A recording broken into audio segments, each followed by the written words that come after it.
મારું નામ મોહનભાઈ હરિભાઈ છે. હું ભચાઉ સીતારામપુરમાં રહું છું. સામાજિક કાર્યકર છું અને કોંગ્રેસ અગ્રણી છું.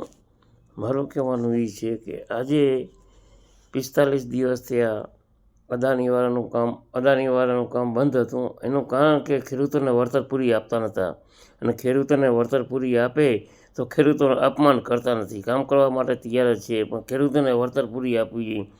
તો મારો કહેવાનો મતલબ એ જ છે કે આટલા રાજકારણી લોકો, ભાજપના આગેવાન, અને જ્યારે ફોર્મ ભરવાનું હોય ત્યારે હજારો માણસોને જાન જોડી અને ફોર્મ ભરવા જાય છે, અને એને વોટ ખોબલે ને ખોબલે કિસાન સંઘ પણ આપે છે અને આમ નાગરિક પણ આપે છે. એવું હું અપમાન નથી કરતો, નથી આપતા એને.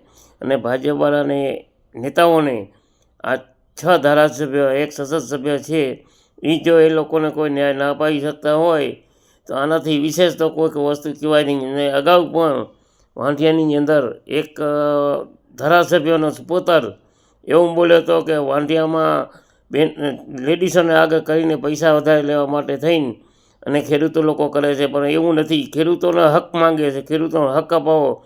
અને ખેડૂત જે સત્ય છે એ ખેડૂત હિસાબથી તો આપણે ખાઈ પીએ છીએ, ને કે આપણે પણ ભૂખા રહી શકીએ. જય હિન્દ, જય ભારત. મારું માન્ય સત્ય હોવું જોઈએ.